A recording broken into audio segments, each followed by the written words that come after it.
Wala po. Okay, like, hatiin natin. Ay, andyan sila sa Birino eh. Sa Miracles, pupunta rito. Ah. May kahapon andito. Ang pagkain noon, pansit at saka bibingka. Eh ngayon, hapon na, hindi nakakain ng pansit, bibingka na. Ay sa Miracles, dadating. At kinabukasan, Webes, babalik na nila sa Amerika. Kaya Miracles, di ba bukas sa isang Miyerkules, hindi itong Miyerkules na ito. Sa isang Miyerkules. Di ba kayo na yung Martes? Opo. O bukas yung Miyerkules na. Opo. Sa Martes na darating. Kinabukasan, babalik na sila sa Amerika. Hatiin natin yun. Kaya mapunta kayo dito, magkita-kita kayo.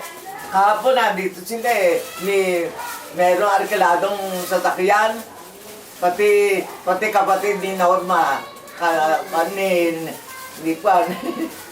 Nailan taon na ba kayo? Oh, Norma. Kasya na ba yung apat? Opo. 44. 44. 22, 40. Para matanggal na ito ng... O, 11 ang dalawa eh. Ito pa. Ito ng 50, dalhin mo. Check mo nga. Mahusay pa magkwenta eh. Binayaran mo ba pati yan? Tama?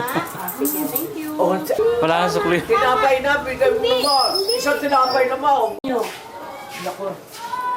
Plus 90, mahigit na. Ang sabi sa akin ng doktor, 92. Madeded mo daw ako. Malayo Oo. pa. Plus na ako, plus 90 na ako eh. 94 na yata kayo mo. Oo, yun. Ay, mamaya nyo na ilabas yan. Dali mo rito yung lamesa, gagamitin pa yun eh.